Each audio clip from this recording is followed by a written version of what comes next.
Hello, everybody. Here we are in my listening room at the house, and this is week 3 or 4 of me doing these recordings, reminiscings, whatever you might call them, about some of the things from my private collection that I'm letting go of, trying to get these into good hands to pare down my collection. And this week, this is a kind of a cool mixture of things. I don't know where I got this record, but it's got to be rare. It's the golden pages of Polish pianistic art. And this is on Polskie Nagrania. That's the record label. And it's this beautiful linen box, and gosh knows how many records are in this thing. But it's some of the great pianists. Friedman, Hoffman, Rosenthal, Godowski. I'm not sure. This might actually be transfers from 78s. I'm not sure about that, but it's in Polish. The inner is all. Oh, actually, it's in English as well. So it's in Polish and English. And so I guess that accounts for how it made it over to the States, because like, how in the devil would, this has got to be from the early 50s. Anyway, it's got the MH archive, classic records from my own personal collection. I don't know if that helps anything, but it's kind of cool. Here we've got some more Mercury Living Presence. Oh my goodness. FR1 of 90211, which... Viva la Marche, Paray in Detroit.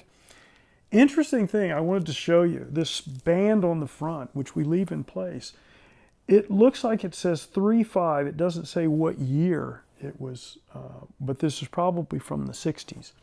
And this I put is either a library copy or a radio station copy. So, you know, what radio stations would do is they would play this and they would record the date when they played it. And you know, I've gotten some of these, so I don't know if this came from a radio station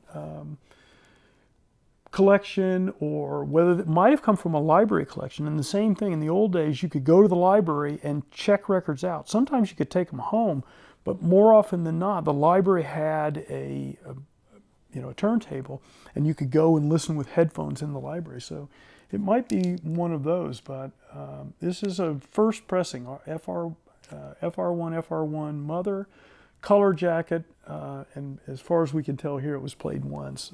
Who knows beyond that, but I've obviously played it once, but it's in really, really good condition. And yeah, it's got one of the half-round sleeves. It's really a beautiful, beautiful pressing. Franck, Symphony in D, Paray in Detroit, SR 90285, well-known, very well-regarded performance. And I think a TAS item as well, RFR1, RFR2. This is the non-color sleeve, I call it, right? I've showed you this before, where the back panel is in black and white. And this suggests that it's a later pressing. RFR1, RFR2 would suggest that it was a repressing. However, as I've mentioned to you before, there's a bias among audiophiles about having the absolute first pressings, the FRs, if you will, the first mothers, and so on. But what I found is that very often these RFRs, which were produced later on, maybe only a few years later, were recut, and I think probably, likely, the equipment was in better shape then, or not better shape, let's call it, maybe it had advanced, right? And so some of these are actually, I prefer sometimes the RFRs to the FRs. You can't say one versus the other all the time, but, just an opportunity. This is the Copelia complete recording with Dorati in Minneapolis, his primary orchestra, 2-record set. Beautiful copy. Giselle, the complete ballet again. This is Anto Fistolari, who I mentioned in another video I made, conducting the London Symphony. Fistolari is not very well known in the United States, but very well known in Europe. And in fact, was a Decca recording artist as well on some of the famous, what we call Decca RCA recordings, which are highly coveted as well. So this would have been a situation where the Mercury recording team went to England and recorded this on site, probably at like Walthamstow or Kingsway Hall, the famous places where Decca recorded a lot of their recordings. Here is fantastic recording of Mussorgsky pictures at an exhibition. There's some other pieces as well. Again, Minneapolis, conducted by their primary conductor, Antal Dorati, and an exclusive artist on Mercury during this period. This is an FR6, FR5 white label broadcast copy, right? So again, the original Mercury paper inner sleeve, right? That talks about how your hi-fi record works with diagrams and so forth. And then here's that white label promo. Now this is an interesting one, SR90217, because we've seen on some of the other promo records it'll say promotional record up here, right, around this. But it still says the same thing down here, for broadcast only, not for sale, Mercury Record Corporation, Chicago, Illinois. So this was a very early, I think, stunning copy of it as well. Here's one of the big ones, FR1 on the HP list. This is also a broadcast copy, right? The same as the one I just showed you. And it's in one of the half-round inner bags that would have been perfed. It's got the color back panel as well, so both the front is color adhered to cardboard. They call it a tip-on jacket. The back is also glued onto the back, but this is 4-color, right? So you've got the color side here, and it's all in red. So this would have been an absolute first pressing, and it is, I say, superb copy. What do we got here? This is Fennell and the Eastman Wind Ensemble, an original Mercury inner sleeve, and the color back jacket. So this would have been an original copy as well. It's called Diverse Winds. Remember I told you that Fennell conducting the Eastman Wind Ensemble. Mercury did a lot of these unusual recordings that not a lot of other record labels recorded, and pieces by, there's a Khachaturian piece, the Armenian dances, there's Percy Granger piece, there's a composer called Hartley, Concerto number 23 for winds. So some really interesting things here. This is another one of those either library or radio station copies that this one says the date that they played side 2 band 1 was 4/24/1964. So it can't be too long after this SR90221 came out. And this is a stunning copy. In fact, I'm looking at the center label. You can't even really see any spindle marks on it. So absolutely stunning copy. Excuse me. Here we've got Stanislav Richter playing Schubert. This is piano on the Electrola label. It's a stereo. It's a very rare record. You never see this. This is from Europe. And beautiful Electrola label with stereo and the dog and horn and so forth. This was an EMI copyright in the UK, in Europe. So they had the dog and horn, and RCA had the copyright to the dog and horn in the United States, and they couldn't use them in different places. So this undoubtedly would have been a copy that was imported or somebody brought over, because otherwise they would not have been allowed to have this dog and horn on the front label, Electrola stereo. In fact, in some cases, when they sometimes sent these over, they would put a sticker over that to obscure the dog, and even on the label sometimes they would put a sticker. I've got many copies like that. So this is an original European copy in beautiful condition. So somebody's going to love that. Boy, here's a rarity. this is on the Everest label.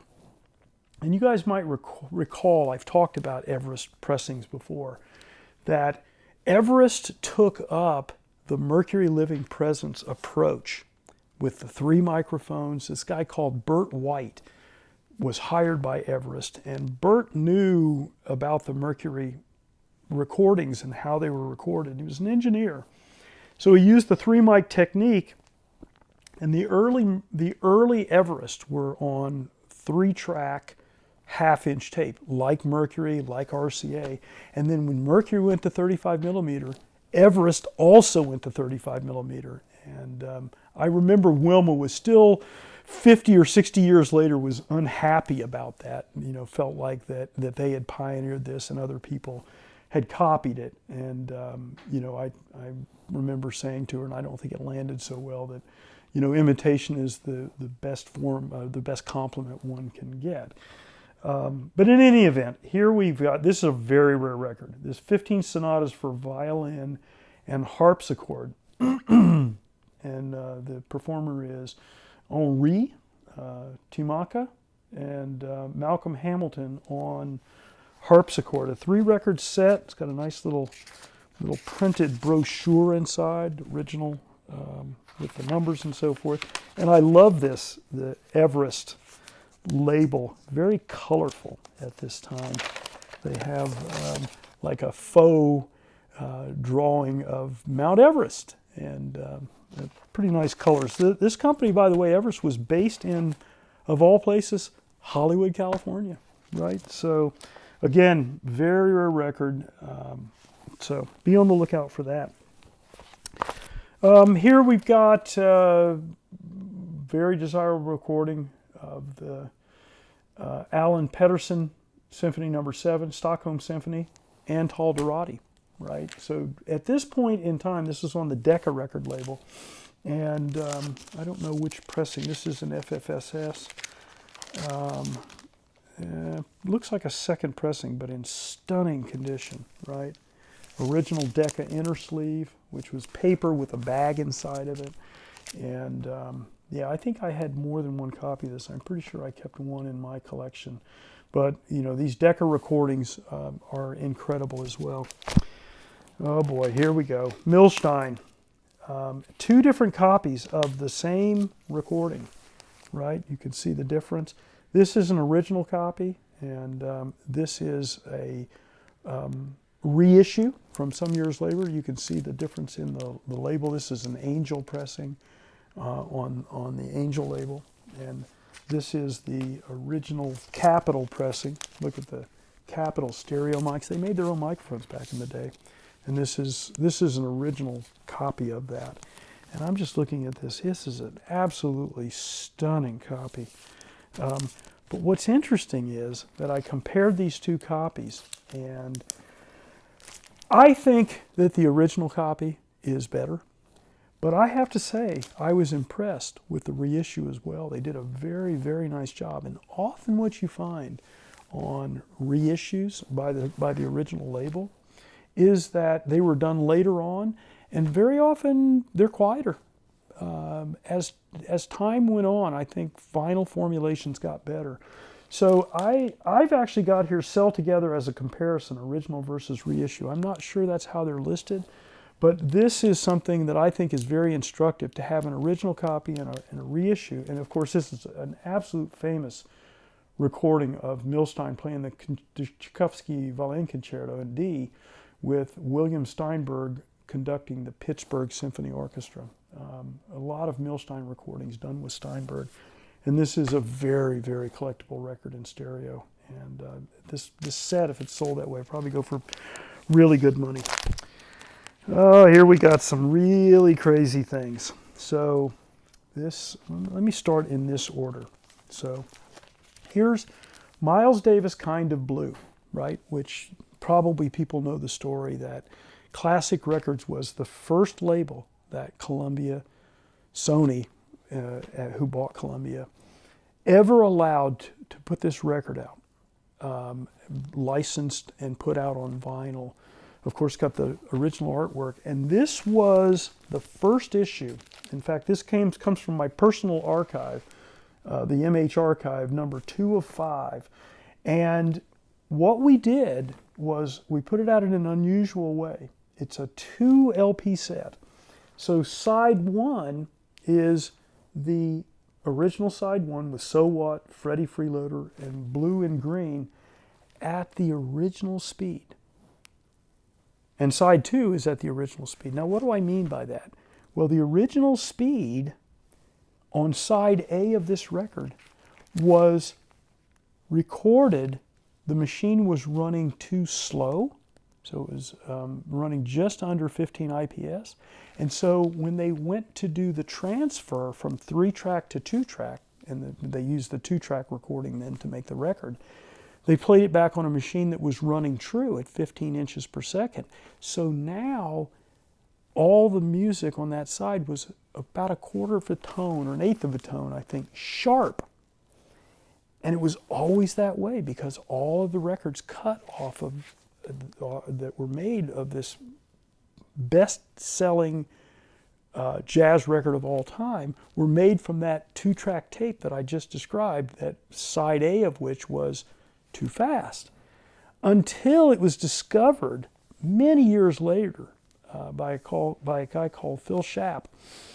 When he did a reissue for CD, they went to the backup 3 tracks, because in those days they ran a 3-track machine and they ran a 3-track backup machine. You can imagine why, right? Because these recordings were, expensive to do, and what would happen if one of the machines broke or whatever? You'd have it on a backup machine. They went to the backup tapes and they realized that side A was recorded on the original machine too slow. And so what we did was on side 3, so there's a 2-record set, on the second record, we redid side A, and it says corrected speed. So it's as it was played, not as on side 1, the way it had always been known. And so you've got this dilemma. And then let me just say, side 4 is the only alternative take from these sessions that is in the archive. And it's Flamenco Sketches, alternative take, previously unreleased. And we did that 4th side, the second side of the second record, at 45 RPM. So this was a breakthrough on so many levels, and we sold thousands and thousands and thousands of copies. This is a sealed copy. It's a 180-gram copy. It would have been pressed at RTI, because that's where we were pressing at the time. That was before 200 gram. And it's a gatefold jacket. Unfortunately, I can't show it to you because it's sealed, but it's got some liner notes in it with an explanation part of which I just gave. This is an incredibly rare piece, right? This went out of print. And then subsequently, we put Kind of Blue out in a number of other configurations, let's call it. So here's one. This would not have been pressed at RTI, I don't think, but it might have. It's hard to know. It says an HQ blue vinyl pressing, so it probably was actually. So limited edition blue vinyl pressing, of which there were not many made. This is uber rare, and it's one of my play copies. So what that probably means is, if I played it once, good luck. Probably not. I probably just brought it home and had it in case I wanted to play it, but no particular reason for me to play a blue vinyl version of it, but incredibly rare. So here's a way. We didn't do that, the corrected speed and the original speed and so forth. All of these records after that first issue, all the side A's are at the correct speed, right? Which is what was on the tape. And it would have been a little slower in tempo. So if you played one side versus the other, you'd say to yourself, oh yeah, it's a little more laid back, it's a little more kind of bluish, if you will. Anyway, this is a very rare blue vinyl copy, so that's gonna get crazy, I'm sure. And then here's a mastering comparison copy that we dug up. So remember, when I mastered all of these, we would assemble a bunch of different pressings so that we could compare it to the original tape, in this case the original 3-track. The first time LP was ever cut from this tape at Bernie Grundman Mastering in Hollywood. I'll never forget the day. But we would use, and this is what's called a 2i, an original 2i pressing. And the two eyes are these two, and then there's a 6-eye pressing. This would have originally come as a 6-eye, and there would be 3 of those on each side, hence, and this is a 2-eye version. But we would have listened to this and the 6-eye version as well, and done comparisons to see, what they did originally, so that we could preserve that integrity of that pressing. So this is an original 2-eye pressing of Kind of Blue, CS 8163. So some pretty interesting Kind of Blue offerings. Only a couple more records here. Interesting record. This is Tchaikovsky Concerto in D, violin and orchestra with Millstein.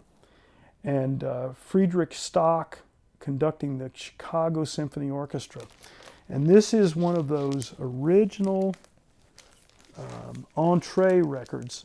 And you can see it's a deep groove, no groove guard, okay? This is a mono record. So back in the day, they didn't put groove guard on records. And if people remember, the reason for groove guard is when you had a changer, a record player, that you could stack multiple records on, and you could it would, when it got to the end of one side, it would lift up and the tone arm would come back and then the record would drop down. So to keep the records from scuffing each other, ultimately they put this groove guard around the outside. But in the early days of mono, there weren't these changers, so to speak, and so this was no groove guard, and this is a really heavy record. I would bet this is 190 or close to 200 grams, which is where the 200-gram record originated from, is imitating what Blue Note did back in the 50s, but also all of the pressings of these monos back in those days were really heavy pressings. They were 185, 190, 195 grams. Sometimes I've even seen records at 210 grams, 220 grams, as crazy as it sounds. Anyway, beautiful Millstein record. This is going to bring good money. So there you go. And then a couple of crazy things. This is Whirl 009, recorded at the Caribbean Sound Studios, Port of Spain, Trinidad. And it was distributed by West Indies Records in Barbados. And this is the Tropical Islanders musical adventure. Crazy because, and this is, look at that label. Whirl Records, right? A Trinidad production. But in this, they're not doing, in this record, they're not doing, Caribbean music. They're doing standards like This Guy's in Love with You. By the Time I Get to Phoenix, they do a version on here. And A Wonderful World and Pussycat. This is such a hoot. Recorded in the Caribbean. A famous Caribbean band, but doing, standards. Another Mercury, the Samuel Barber Medea, FR1, color jacket, original inner sleeve. I put mint copy. I'm looking at this going, oh my goodness, this is such a beautiful copy of this record. And then finally, we have a stereo record, and I think this was exclusively put out on Musical Heritage Society. These kind of generic type covers, black and white and so forth. Musical Heritage, great company, but they put out things at nice prices. And this is a pretty rare record, though, because it's Heinrich Wieniawski, 8 caprices for 2 violins, with a guy called Stephen Stark playing violin. So it's violin and piano, solo violin and piano. And 2 of the pieces, here's what's cool about this, or one of the things that's cool, is that 2 of the pieces, the Wieniawski, who's the composer, remember, 2 of the pieces on this record, the Mazurka and the Legende, were recorded on a 1717, right, Stradivarius that was once owned by the composer Wieniawski. So it's a beautiful, beautiful sound from this very rare Stradivarius violin played by Stephen Stark. So whoever gets this is going to get a real gem, and I'll be happy for them. And I want to say thank you for listening to me drone on about these wonderful records that have a beautiful place in my history of collecting and enjoying music and learning about it. And ultimately, learning about how to make my own records for Classic Records, and that whole pursuit comes out of this, involvement in record collecting and loving music, and there you go. Now it's all a piece of history. Good luck.